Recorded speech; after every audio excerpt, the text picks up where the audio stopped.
शायर इस्लाम जनाब मुश्ताक भाई साहब हैं, मैं उनसे गुजारिश करूंगा कि वक्त को मद्देनजर देखते हुए आप अपने कलाम को हम सामईन के सामने पेश करें।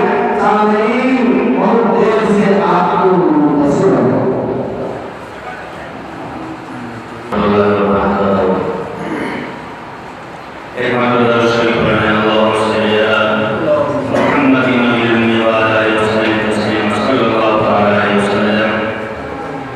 नात पढ़ता हूँ तो महफिल में बहार आती है, नात पढ़ता हूँ तो महफिल में बहार आती है, नात पढ़ता हूँ तो महफिल में बहार आती है, अर्श से फर्श तक रहमत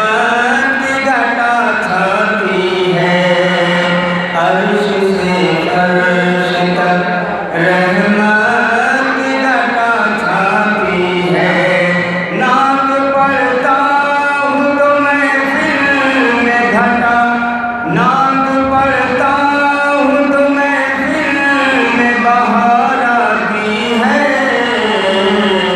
अर्श से फर्श तक रहमत की घटा छाती है।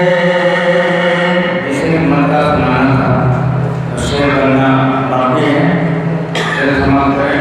इस लायक मौसरा हज़रत मुफ्ती साहब ने बयान किया।